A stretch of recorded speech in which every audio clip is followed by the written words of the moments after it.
Hi guys, welcome back to my channel. So if you are the owner of Gio Golf mobility scooter, regular model or Gio Premium, you know that your scooter came with the alarm and the remote start that can be controlled with this fob. For example, if I'm going to push lock button, this signal indicates that my car is under alarm, so if anybody will touch it, for example,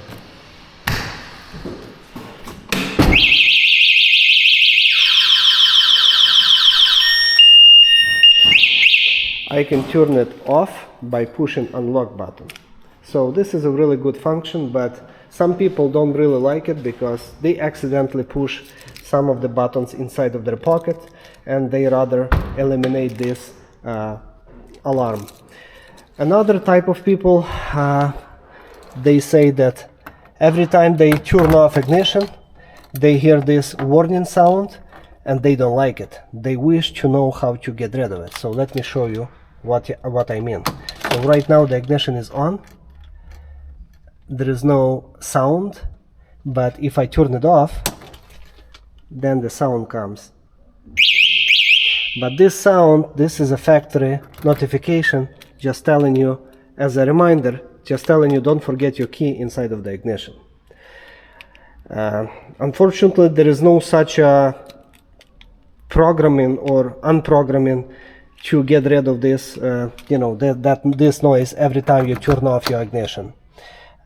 I understand that some of the users don't like that option because they live in a small community, and every time they come home, all of the neighbors knows that they came home. So maybe this is not very pleasant to have some tension between neighbors, and there is an option how to get rid of this noise.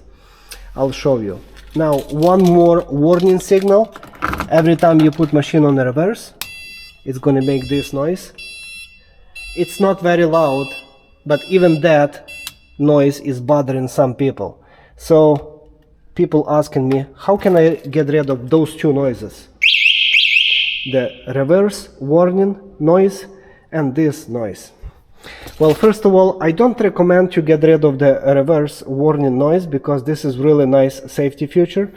So I rather recommend you to cut off a little bit of the volume of that on that speaker. So let me show you where that speaker is located. You're gonna have 4 bolts that holding down your seat to the base. I already loosened those 2 bolts on the back and 2 on the front, so 4 in total, 10mm socket.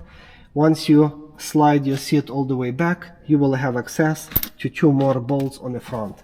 Once you remove all 4 bolts, now you can lift up your seat and remove this top lid. Now pay attention to those rubber blocks that are sitting underneath of rails, underneath of seat rails right here, because this is kind of like your isolation rubber little shock absorbers, let's say that. So it's isolating you from the road noise. Now you can lift up this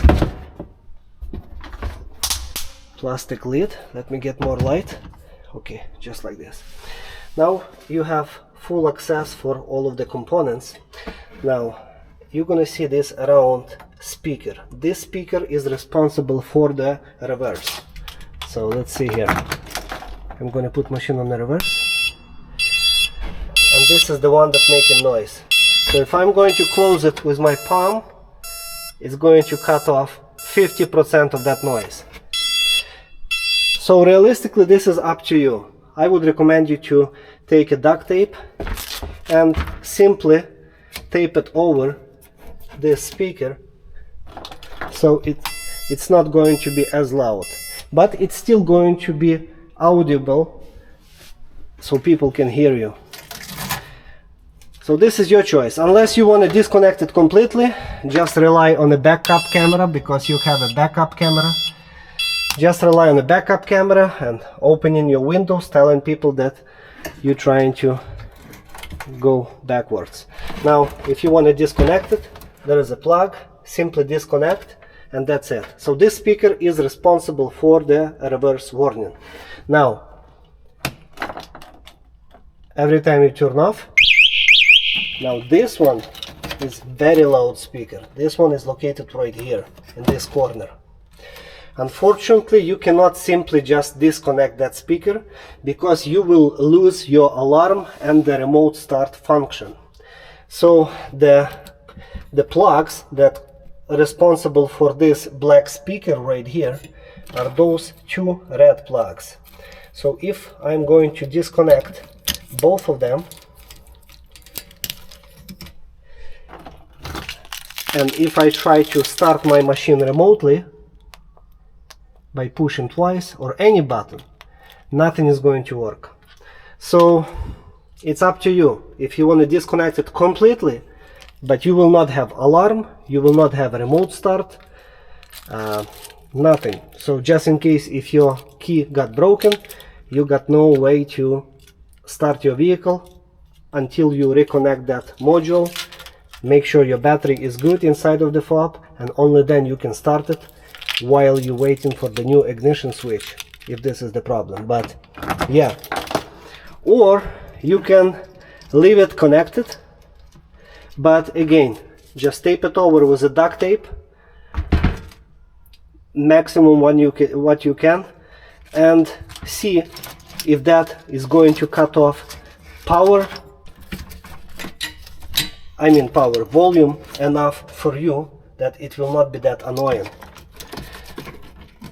Yes, but just to disconnect the speaker itself and leave the alarm to be active or a remote start, there is no possibility, because there is no single connector plug that's responsible for speaker only. It's all integrated in one module, unfortunately. And yeah, so this is your call about leave it plugged in and tape it over, or completely disconnect it and losing alarm and the remote start. Now put everything back, don't forget about those blocks, and your seat back in place. I hope that was helpful for you guys, and stay safe. God bless you. Bye.